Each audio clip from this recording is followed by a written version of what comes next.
Hello and welcome to this evening's event with Dr. Philip Zimbardo. Dr. Philip Zimbardo is an American psychologist best known for his infamous 1971 Stanford Prison Study. He's had an illustrious career in psychology, teaching at Yale, NYU, Columbia, and Stanford, where he is now Professor Emeritus.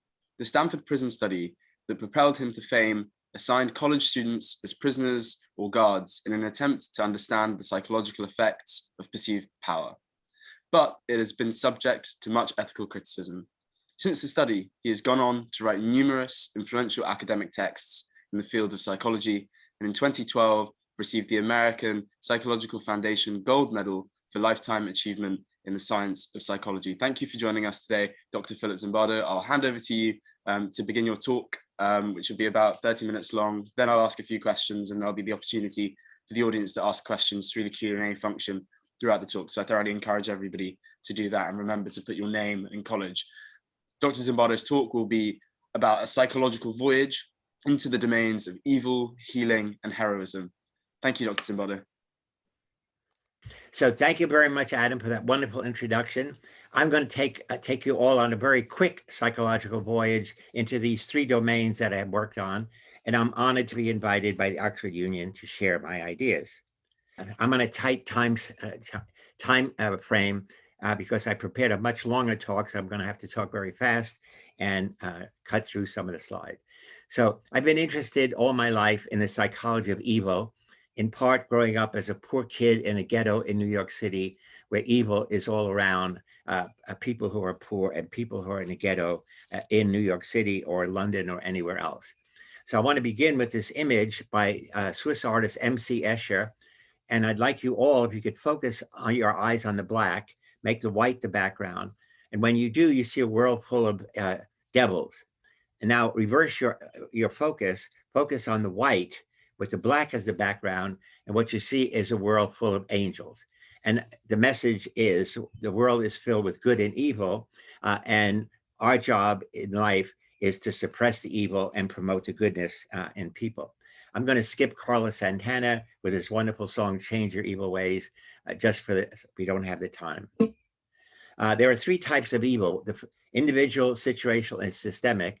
Individual is the one that personality psychologists study, psychopathology, that is, it's in people. So when somebody does a bad thing, the media refers to them as bad apples.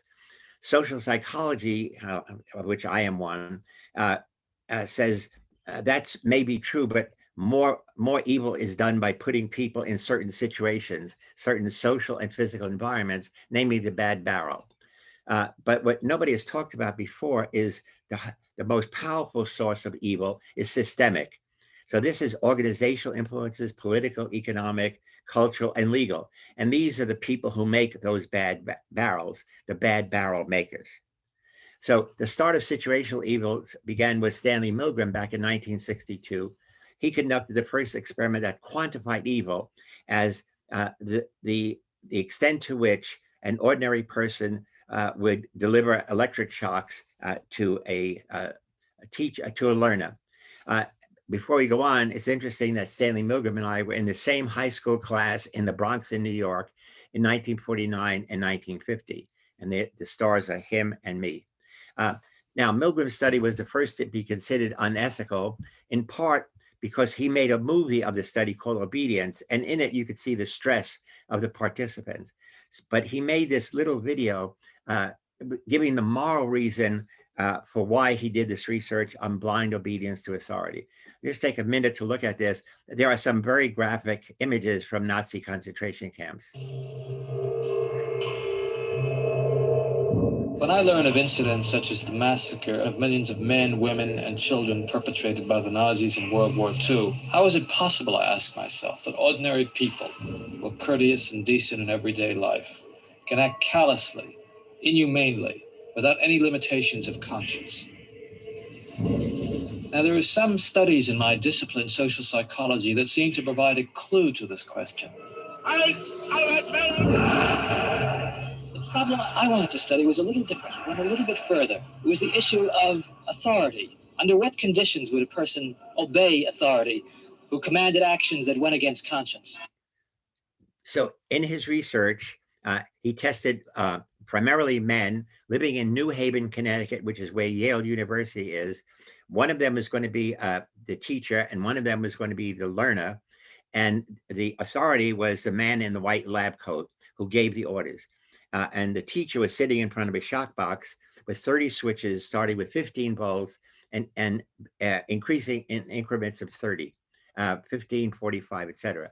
And the learner, who's a confederate of Milgram's, was really not getting shocked. He was in another room, and it was all automated.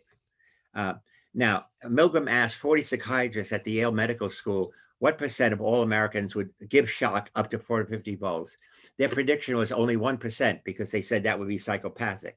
So they ignored the power of the situation, the roles, and they were wrong because we now know 65% went all the way. So I prepared this graph for you. On the side is the percentage of people who go to 450 volts. And Milgram actually did 16 different variations. He tested more than 1,000 participants. And I want to focus on where the 3 arrows are. In one group in 13, he ran women as participants, and they behaved the same as men. They gave over 60% of them gave electric shock of 450 volts. But look at study 16 versus 5. In study 16, you come into the experiment, you sit down, the experiment says we're running a little late, and you watch somebody like you go all the way to 450 volts. Under those circumstances, 91% of the participants went all the way. On the other hand, in study 5, you come in, you sit down, and you see two people like you refuse to say, I'm not going to do this, it's not right, it's not moral, and they leave. Now, when it's your turn, their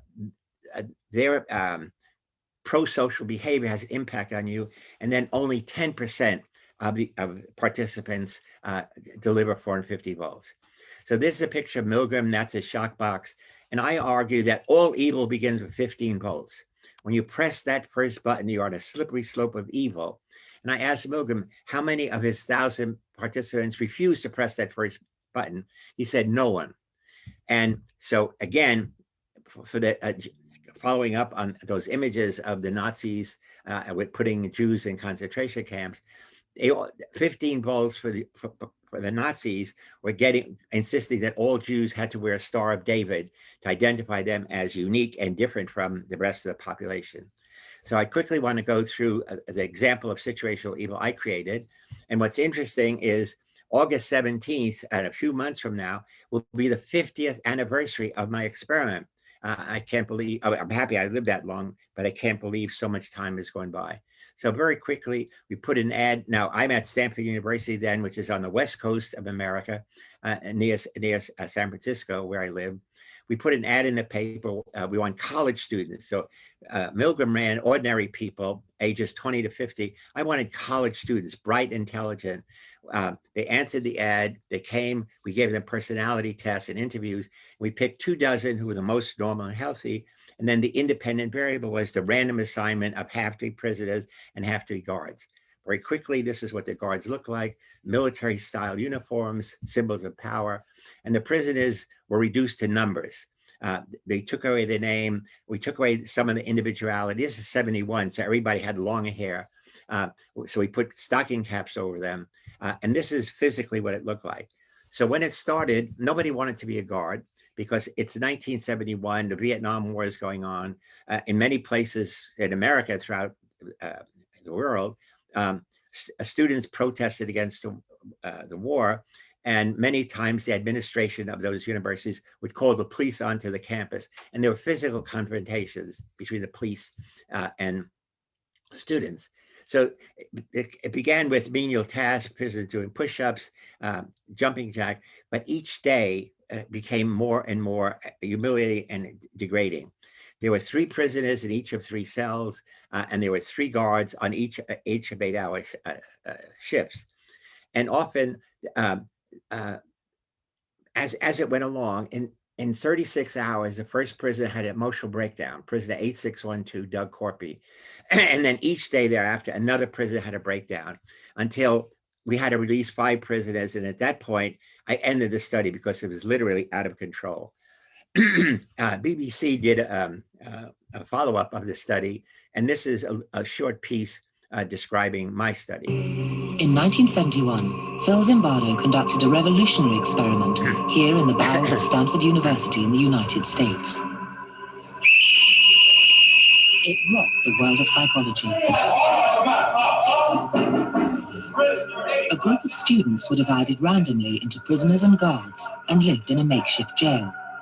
The prisoners immediately became submissive, and the guards became cruel. Within a week, Phil Zimbardo's prison was inhumane, and the experiment had to be cut short. In 2015, there was a Hollywood movie made of my study, in which I was a consultant, and it's about 90% accurate. So I'm just going to show the trailer, which gives you a sense of what that is. I should say that they use the dialogue, all of the dialogue of the prisoners and guards from my experiment. That was actually the text that the actors used in the study.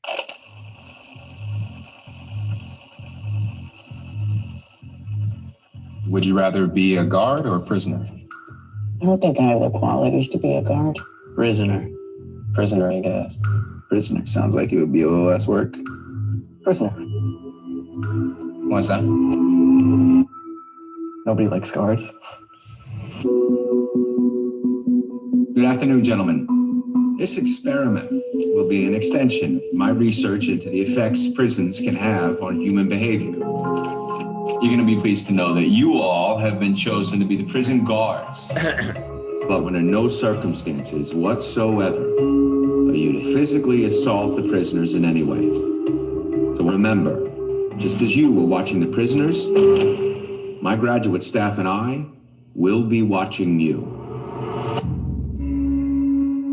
All right, gentlemen, we're going to have ourselves a lot of fun. Rule number 1, prisoners must remain silent. This is an exercise period. Okay, is it just me, or are these guys taking this thing a bit too seriously? Why don't you give me 20 push-ups? Look at this guy. Thinks he's John Wayne or something. You address me as Mr. Correctional Officer.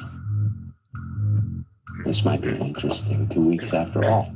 Why don't you make up your bunk, 8612? I did, Mr. Correctional Officer. Well, that's not what I see. Hey, what are you doing? It's just me!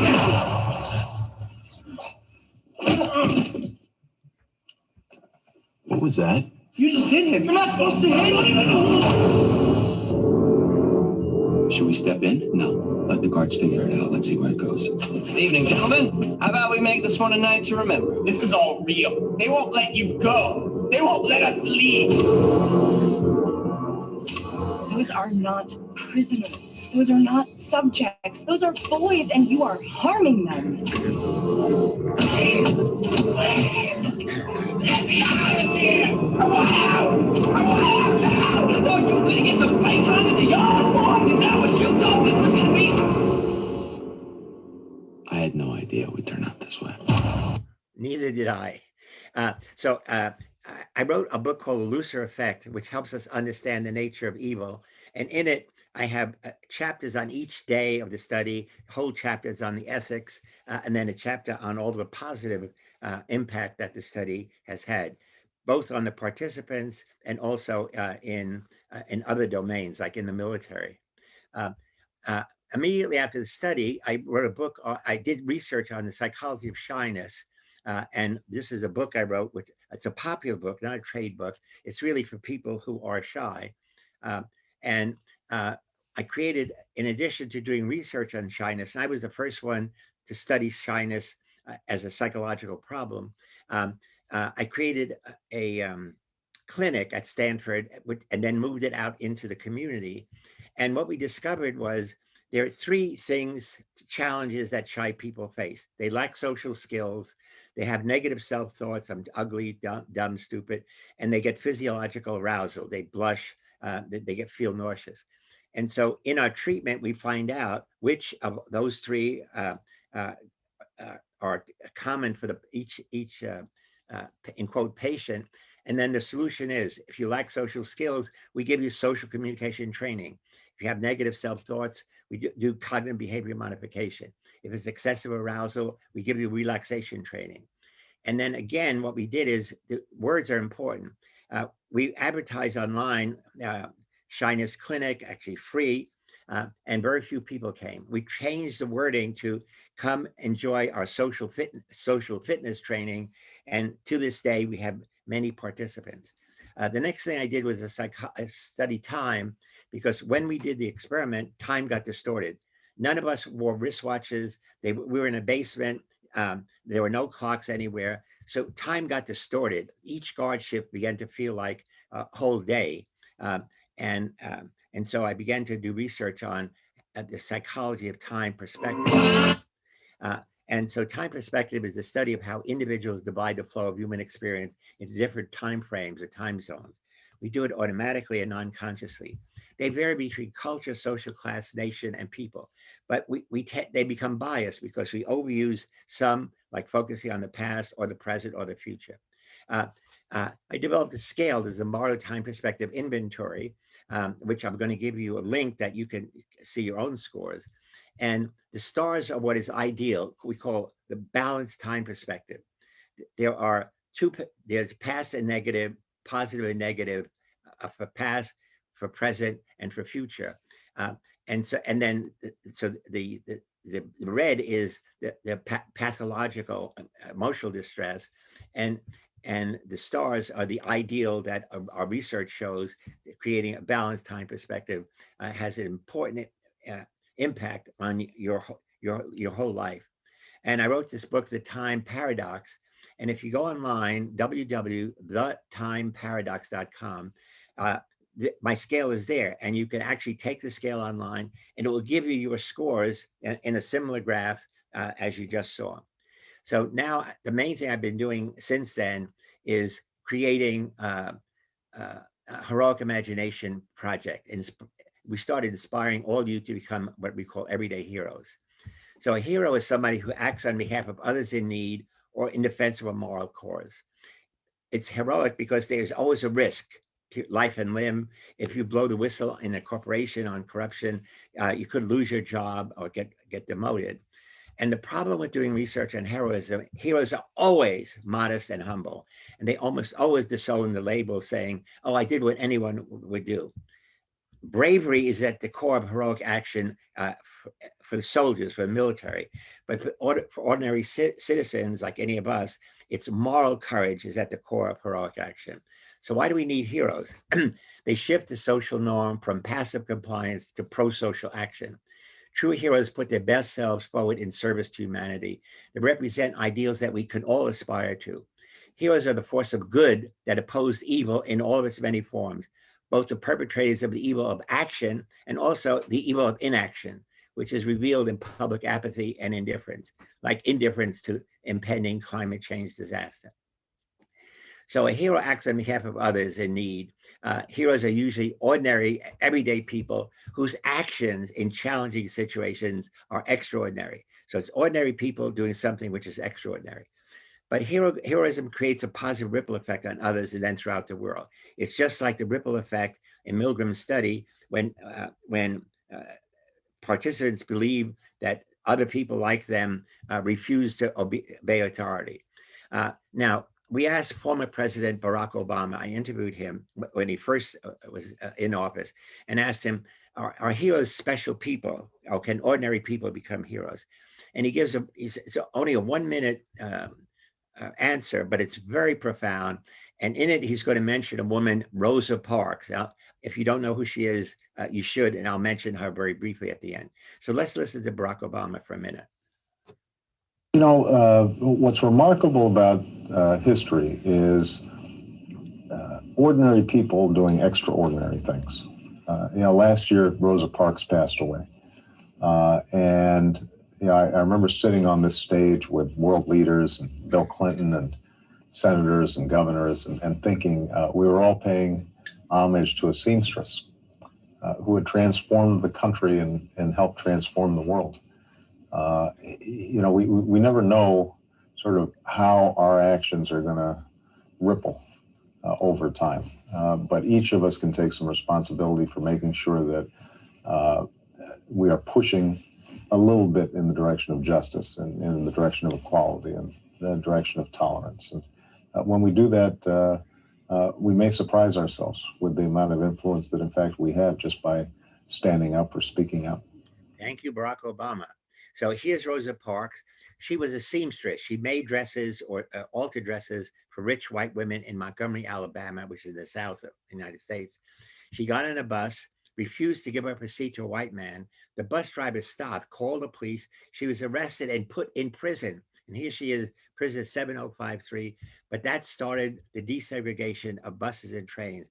First in Montgomery, Alabama, for a full year, all Black people refused to use the buses or train, and it became an economic disaster for the city. And then at the end of a year, they allowed Blacks to sit anywhere. And in the back, the picture with Rosa Parks is Martin Luther King. And he moved this from a local thing to a national thing. Then finally, the government of the United States said desegregation is bad, and issued the Supreme Court said desegregation is no longer allowed on any transportation in America. So in 2010, I started a nonprofit San Francisco-based organization inspired to inspire and train people how to stand up, speak out, and change the world. So instead of just words, I thought we could use social psychology and cognitive psychology to get ordinary people to take extraordinary actions. So here's a cartoon that a Polish student made after I gave a lecture there. Hello, I'm Philip Zimbardo, president and founder of the Heroic Imagination Project. Our main focus is promoting the idea that heroes are ordinary people who take extraordinary action in challenging situations in their lives. Effective heroes do the right thing when other people are doing the wrong thing, or more often when they're doing nothing, and also to expose evil in all of its many forms as a whistleblower. We believe heroism begins in the mind, begins with thinking about yourself as a hero, thinking about yourself as having an inner hero that we will help express through our lessons, our ways of rethinking the nature of good and evil. So what is the transforming bystander bystander apathy into heroic action? Bystander apathy is what characterizes what's known as the bystander effect. In emergency situations, the more people present, paradoxically, the less likely anyone's to help. That's called the bystander effect. It was generated many years ago by the brutal murder in New York City of the woman Kitty Genovese, where many people heard her screams and did nothing. As soon as one person helps, then in seconds, that help is expanded. Our message is be the one. Be that person who ignores the social norm of doing nothing and creates a new social norm of doing something. So I did a program called the Human Zoo for the BBC. And one of the demonstrations I created was having people lie on the steps of Liverpool Station. As you all know, it's one of the busiest areas in London, and pretending to be unconscious. And the question is, how soon do any Londoners stop to help? Our actress Ruth takes Peter's place. She's not a drunk, but she's also not a city gent. How long before she gets help?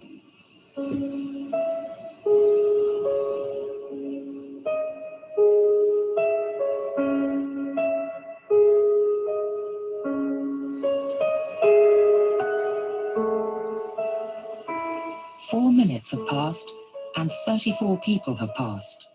People don't really want to know. They just haven't got the time. Well, they have got the time, they just don't want to get involved. But it's more complicated than that. If the street were deserted, a passerby would probably go to the rescue. But these strangers have silently formed a temporary group with a rule: don't help.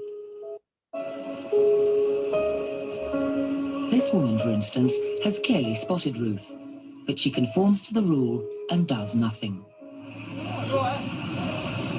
Watch what happens, though, when someone else helps. She suddenly finds herself in a different group with a new rule: to help. First I thought she was dead. Then I checked to see if she was breathing or not.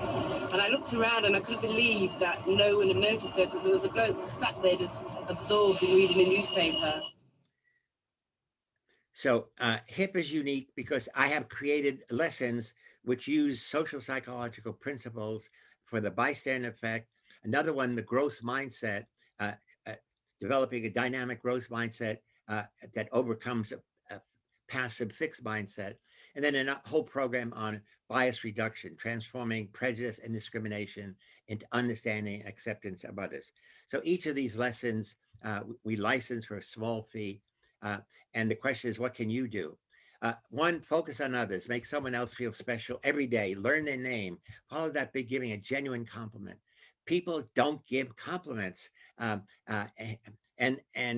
it's great when you receive a compliment, and it's really good to give them. And remember your ripple effect, your actions, inactions make a difference. The enemy of heroism is egocentrism. So be sociocentric. What does that mean? Me becomes we, I becomes us. I'm going to skip the last thing. So our program is now around the world in 12 different countries. We were in London, England, but unfortunately the person who was running our program got ill and we had to discontinue the program there. But we're all over the Western United States and in many other places. We are in Budapest, Hungary. Our program is most dynamic. It's in 1,000 high schools. Every city through Hungary has our program for high school students. But what's really interesting is I want to focus on Sicily. My family is Sicilian. I created programs in my family's town called Camerata near Palermo. And a few years ago, the Sicilian government accepted African migrant youth. A certain number who came to Palermo, and the government gave them food, housing, and education. And then my team in Palermo got a number of them and trained them to be trainers in our Heroic Imagination project. So that's me and the two women who run the program in Palermo, and these are some of the African youth. And here's our program, Zimbardo Center in Poland. Now, so here we have Black Muslim trainers in Italian elementary school where all the kids are white and Catholic. And here's other Muslim hip trainers in Italian junior high school. And then we follow up, of course, we do research to say, does it make a difference? Reduces bullying, reduces prejudice, promotes creativity even. And the last thing I want to say is we then give each of the trainers, let's say 50 euros, half of which they send home to their parents. So now their parents are delighted that their children didn't abandon them to go to another country, but that they are helping support their parents. So with that, I'd like you to visit our website, heroicimagination.org, and you could contact us at admin@heroicimagination.org to see what are the new things we're doing. And we just developed this logo, which the middle thing, the hip, is really the logo of Psi. So I'm combining our Heroic Imagination project with, of course, psychology. So with that, I thank you for your attention and caring. I'm sorry I had to talk so fast, but they only gave me this short amount of time. Thank you very much, Dr. Zimbardo. That was a really, really interesting talk, and you had very cool infographics as well, and a lot of cool moving pictures. I'll launch into some questions. Okay. I'll start off with some questions about primarily the Stanford Prison Experiment. Then I've got some questions on some other areas, but I'm really keen to take as many audience questions as we can, even though we've had lots of audience questions submitted as well. But yeah, thank you again. So, thank you. When we talk about or look at the Stanford Prison Experiment, the experiment's far from uncontroversial, and people point out ethical and scientific problems with your methodology. Putting that aside for a second, what would you say is an acceptable metric for ethical acceptability? Oh, right now, I mean, a Milgram study was the first to be judged unethical, and then the Stanford Prison Study was more unethical, because in Milgram's study, the participants were there only 1 hour. In my study, they lived there. I mean, the prisoners lived there. The guards worked 8-hour shifts. So it's the only study where you can see over time the development of pathologies of the guards becoming creatively evil, and the breakdown of prisoners not being able to resist the power of the guards. Now no experiment can be done which creates any stress in participants. So, for example, you couldn't do research where you ask women, say, imagine you were raped and we caught the rapist and he wants to beg your forgiveness. And in the experiment, we're going to have 3 different kinds of begging for forgiveness. You can't do that study because even to imagine for a woman she's raped causes stress. So, so the ethics now have changed psychological research in a profound way. I mean, it limits from my sense, research to just speculation about different scenarios. And it's one of the reasons I think that neurobiology, neuropsychology has taken over and social psychology has become less important. That's really interesting. As a sort of different question, if you were to run the experiment again with no limitations, what kinds of things would you do differently? Do you have any regrets about it in particular? Oh yeah, because so for example, the obvious thing is what would happen if you had all women as guards and prisoners. In fact, I asked after we did the study, I wanted to do that research. And of course, the Stanford Human Subjects Committee said no. Also, the question is, in American prisons, a huge percentage are minorities, Black, Latino. So what would happen if the participants were all Black and Latino? Would they resist more than our Caucasian students did? So there are a lot of very interesting things that could be done in a follow-up. And I think some of these in the Lucifer effect, I really describe some of that, what I wonder what would happen if, but we can never do the research to answer that if question. What would you say when questioned about the soundness or the not soundness of the results that you got from the Stanford prison experiment? Do you think they were sound, or were there errors in the experiment that render some of the results invalid? No, I mean, subjects were randomly assigned. That's not invalid. I mean, literally, as you saw in the movie, I mean, we actually started with 12 guards and 12 prisoners. Three of each were standby, and each of them, literally like a flip of the coin, but it was really table of random numbers, were assigned to one of the 2 conditions. So that is what makes it an experiment, the random assignment. And then the dependent variable is many measures. Some observation. We had checklists of different categories, and all of this is available to anybody on the Stanford Historical Society Center board, and that I gave them all the research. We had 30 hours of audio tapes, 15 hours of videotapes, and Stanford Historical Society has digitized it all and makes it available to anyone. So recently, critics have said they discovered something about the study. What they discovered was going to the reservoir of material that I provided Stanford, that Stanford provides to the world. Mm-hmm. How would you respond then to the kind of point that people pointed a lot to your presence in the experiment as being something that could have skewed the results, insofar as several of the guards later on saying you made it very clear how you wanted them to act, and it was as if you were the one who was paying them, kind of thing. They wanted to please you, especially given the fact that rules around the experiment were broken by guards when they put people in solitary confinement for 3 hours rather than the agreed upon 1 hour. No, I mean, it turns out that that's criticism that has no substance. One of the problems is some of the prisoners and guards were interviewed years later about what they remember from the study. And many of the prisoners who had breakdowns, like 8612, were ashamed, embarrassed that they did that. And then they said, I was pretending. But we have evidence. Okay, I should say, I wrote a 20-page rebuttal, which I can make available to you to share with any of your audience. For each of the criticisms, I show why the criticisms are not valid, because we have evidence that to the contrary.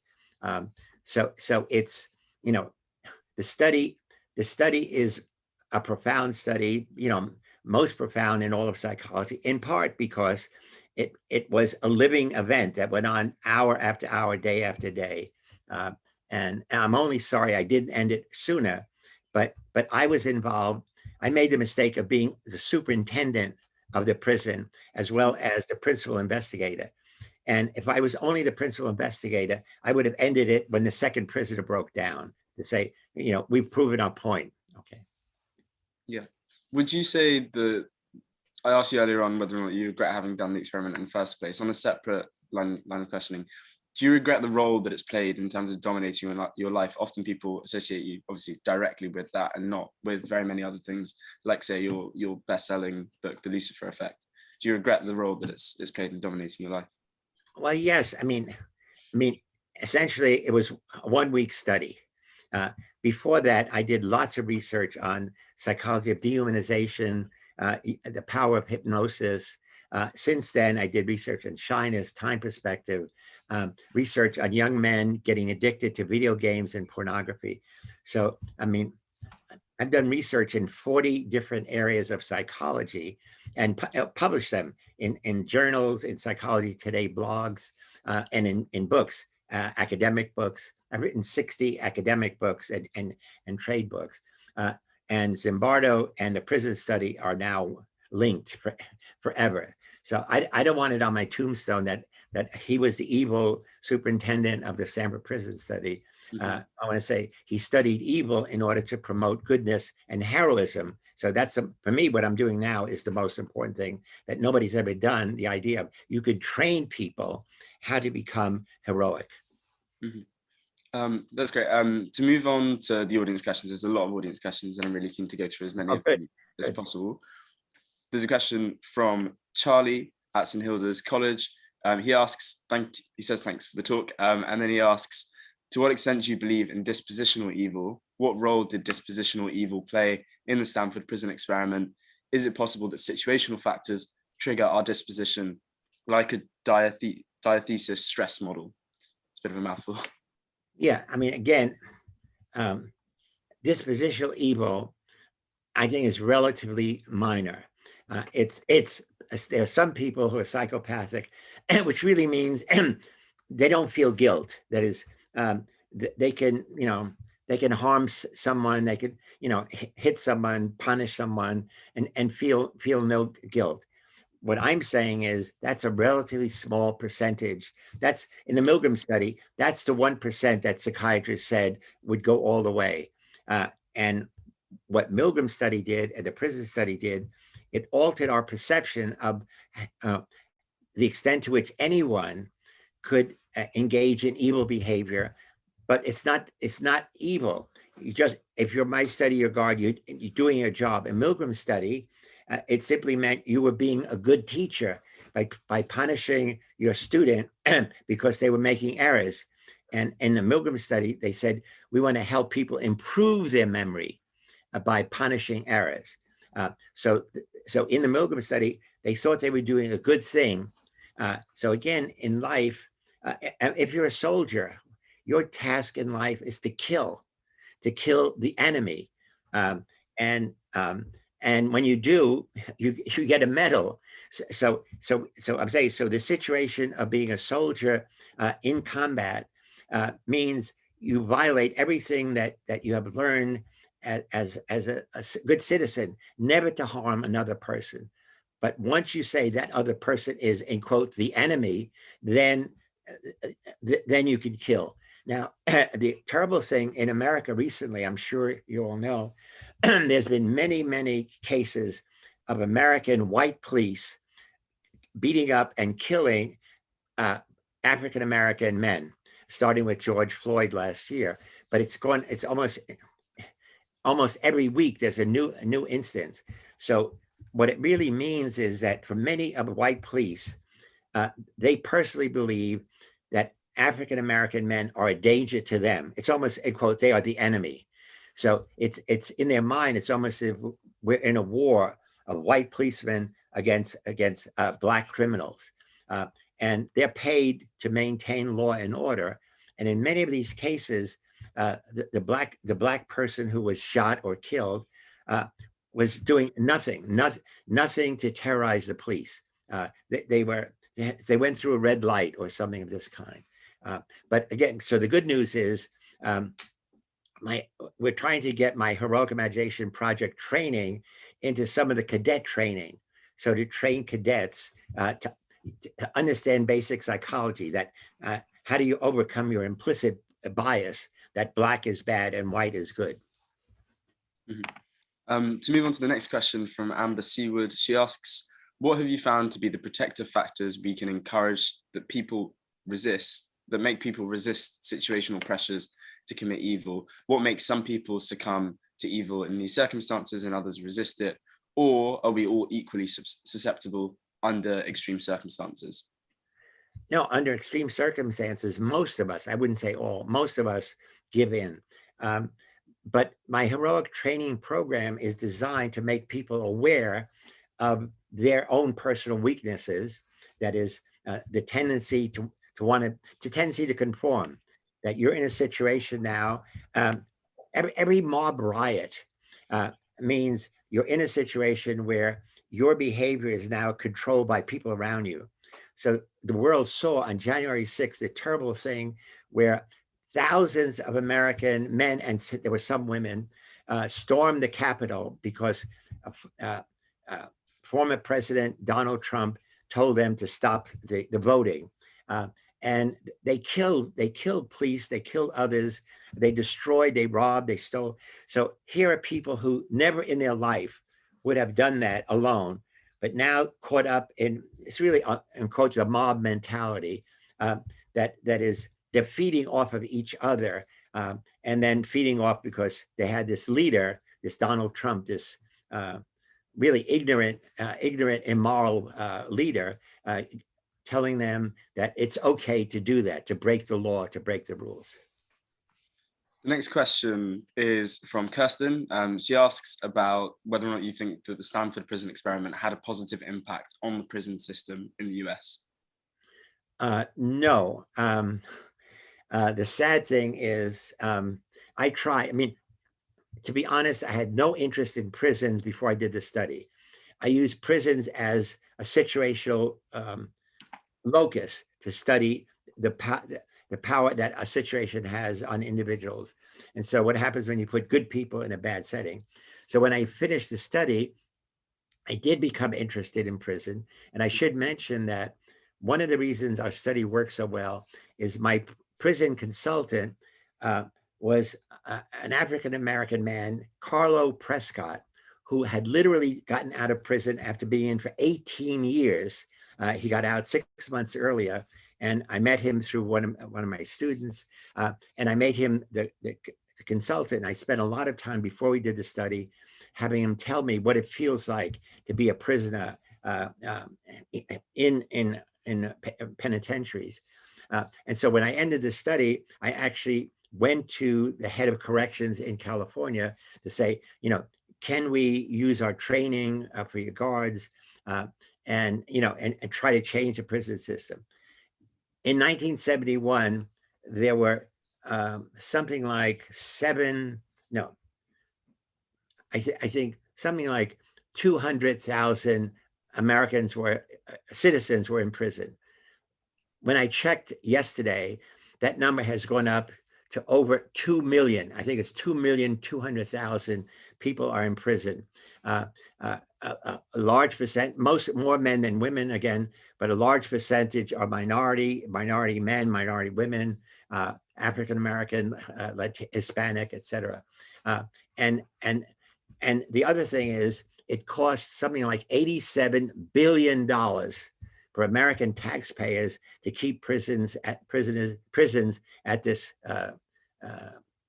enormous has an enormous toll.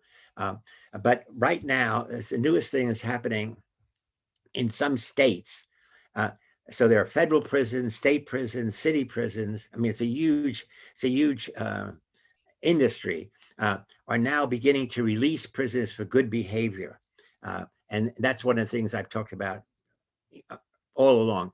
If you break the law, there must be some penalty, but it should be really minimal penalty, not life imprisonment. Awesome. David from Magdalen College asks a very philosophical question.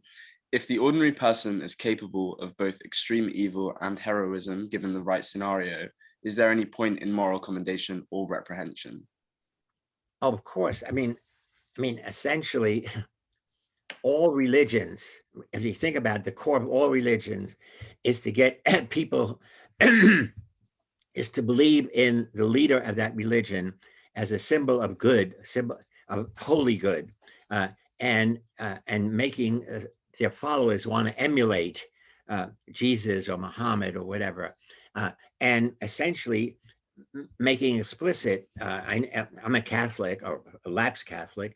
You know, here's a litany of sins. Here's small sins that are called venial. Here's big sins that are called moral, and then in many religions you have to have a confession, either public or private, to say I have sinned.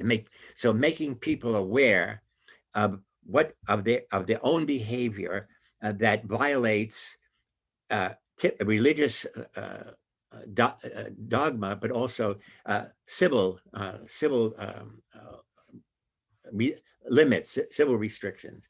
And so again, I argue that religion is designed to get ordinary people to do good and be aware of the forces of evil. So in the Lord's Prayer, it says what? Lead us not into temptation, comma, deliver us from evil. So again, Christians are saying that all the time, being aware that there are temptations to cheat, to steal, to lie, and you want your religious foundation or your foundation as a moral citizen to help you not give in to the temptation. Zonda Simpson from Hartford College next asks, could a hero be convinced that their moral cause is actually immoral? If not, then how can villains who believe themselves to be heroes be addressed? Well, that's a very complicated question.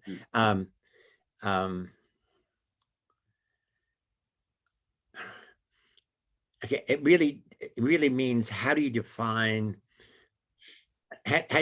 evil at the individual level? So we could say evil is any action which hurts someone else. That's one definition of evil. Hurts, harms, destroys another human being. And you can say that is only allowed, as I said earlier, in one condition: when you are in a war and the person you are trained to harm and hurt is the enemy. And knowing that the enemy is trained to see you as their enemy and wants to kill you. But under civilian circumstances, there's no such thing where it is acceptable to harm or hurt another human being for any reason. The next question comes from Holly Brookfield from Somerville College. They ask, other than Milgram's experiment, which other unethical experiment has influenced your research? For example, maybe the Willowbrook experiments, and how so? Yeah, well, earlier, the research by Muzafer Sharif, a Turkish psychologist, if you remember that study is where he had poor kids go to a summer camp, and essentially he created with working with the camp counselors, two groups of children who would see the other as the enemy. Was I think the Rattlers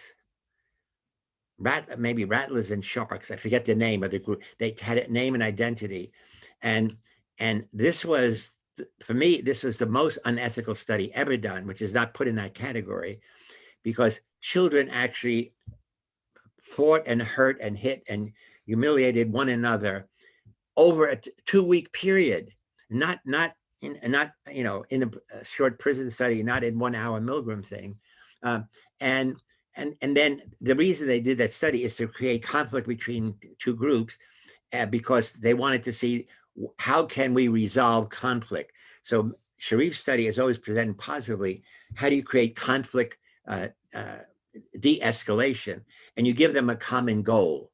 That is, they had to help because the water supply was broken, or a truck fell into a ditch. So Sharif researchers created scenarios where kids who had been fighting against each other for 2 weeks, uncontrolled, now got together to work on a common problem. And he says in his book about this that even at the end, some kids still were hostile to the enemy, meaning the other group. So that's the most unethical study, because it literally encouraged them to engage in antisocial behavior toward other group. And that went on day and night over a 2-week period, when kids thought they were going to summer camp, and the parents sent them there thinking they were going to something good, and instead they went to what I think is an unethical social psychology experiment. Mm-hmm. The next question comes from Joe Goodall, who asks whether or not you did any follow-up on the participants of the Stanford Prison experiment to see if there were any long-lasting psychological effects. Well, that's a good question, but the answer is, of course. We brought everybody back 2 weeks later, because in those days, it took 2 weeks to develop. The videos were Ampex, like 1-inch tapes, and you had to send them to a company to digitize them. So we had all of them come back a week or 2 weeks later to show them sections of the video and get them to talk about it. But immediately after we did the study, when we ended it on Friday,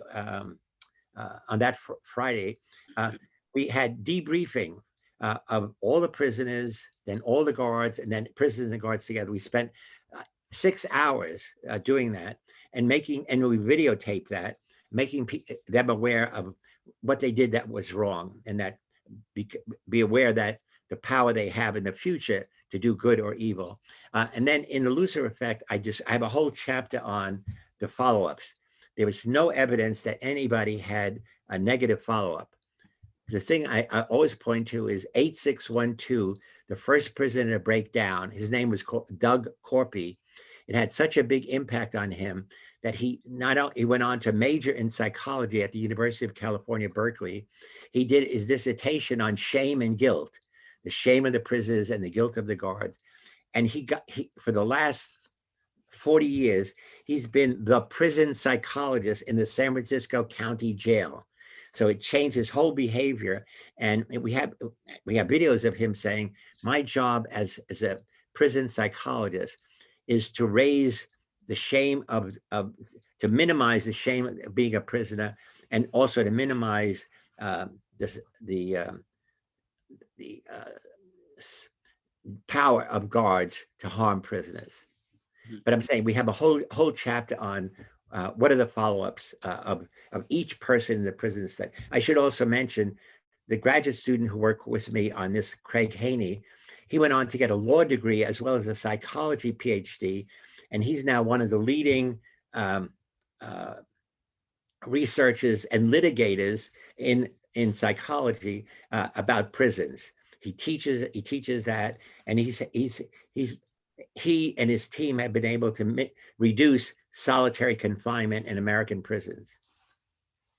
The next question comes from James from Queen's College. He asks, why didn't you stop the experiment when you were asked to at that point?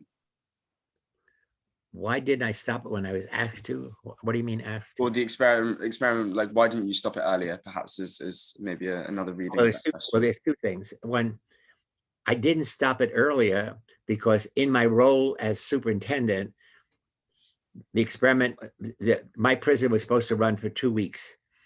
So there's no reason to stop it. And also, so I'm saying, here's where role playing changes your perception. So I don't see what the guards were doing as so extreme. When 8612 broke down, we believed he was faking it, pretending. And then what I didn't mention in my talk, which I usually do, is that as you saw in the prison experiment movie, my girlfriend, Christina Maslach, had come down and she saw the terrible things the guards were doing to prisoners. And she said, this is wrong, that you should not allow this. These are not prisoners and guards, they're college students. And you have a reputation, she's telling me, you love students love you. So, and then she said, if this is the real you, I don't think I want to continue our romantic relationship. So that's really what brought me to my senses to say, you're not a prison superintendent, you're a psych teacher, and you're a teacher who loves students. And these are students, not prisoners and guards. And so I ended the study the next day. Her name is Christina Maslach. She's the heroine of the study.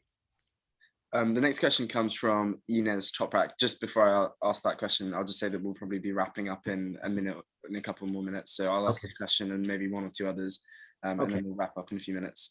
But Inez Toprak asks, considering your psychological expertise, what is the one thing that you would change in the world? Oh God, what is the one thing that, well, at this point, I would say that the immediate thing is change how policemen everywhere are trained.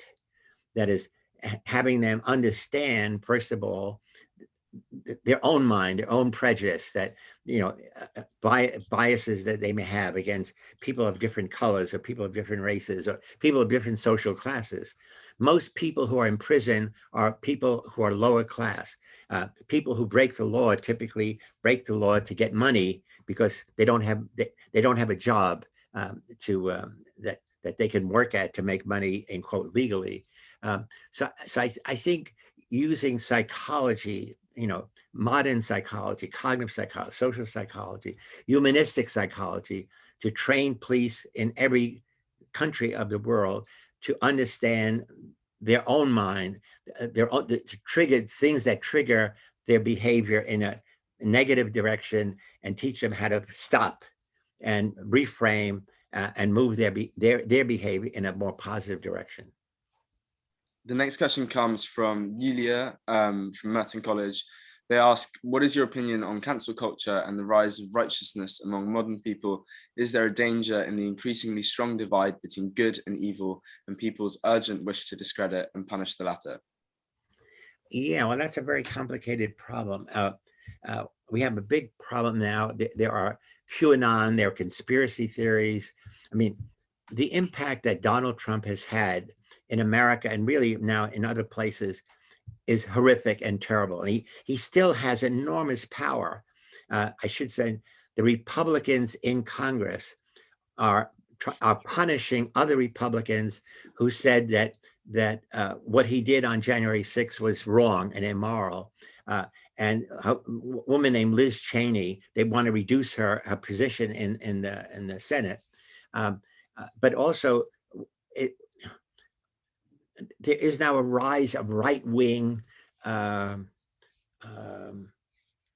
thinking, meaning, so liberals are the enemy of, in America, they're Republican, but it's Republican right-wingers who, again, and it's also social class. So these are upper class versus lower class. And that's always been true. But now these are people who are promoting conspiracy theories, or encouraging taking strong action against minority lawbreakers, and this is just wrong. Awesome. As a final question, Arshia Inayat asks whether or not an individual who is a sociopath, a psychopath, or a narcissist, whether or not that individual has or can be a hero like an ordinary individual as well, or are they precluded? They're not precluded, but it would take more work to train them. Now, again, if you say a hero is somebody who comes to the aid of somebody in need, so any of those people might be walking down the street and see somebody hit by a car and lying there bleeding. So the question is, even if you're a narcissist, would you stop and help? Now, the British man we saw in that movie, Liverpool Station, he said what people said: you don't want to get involved. Now, if you're a narcissist, you may feel, I want to, if I do this, I will get attention. People will say, hey, that's great. Or so even before you help out, you might be thinking about not the person who is bleeding, but what are the good things that could happen if you help? So you're doing it to get attention, to get praise. And we don't really care what the reason you're doing it. The point is, are you going to help that person? Are you going to take social action to make this person live and make the world better? So it's, in all of our training really begins with understand yourself, begins with understand, and we actually, in our training, we present different situations, asking, what would you do in this situation if somebody needed help? Then we make you aware, have you ever been in a situation where you needed help and people didn't help? It doesn't mean you're hurt. It mean you might need help on an exam. You might need help because you need some money. You might need help because you did something which is illegal. So part of our training is self-awareness, self-understanding. And then, so that's understanding yourself, but then make you aware of how you change when you're in different situations, when you're in a group, when you're in a gang, when you're with your family, that we all play roles. I mean, we play roles as children and family, a professor with our students. And so the key element in all of our Heroic Imagination Project training is self-awareness, not self-righteousness, self-awareness, and being sensitive to the ease with which you could be seduced to doing bad things. Thank you so much for joining us today, Dr. Zimbardo, and thank you everybody for coming to our talk. Hopefully we'll see some of you later this evening when we welcome Lord Anthony Giddens at 8 p.m. or at the Union's pub quiz later on tonight. Thank you for coming, everyone.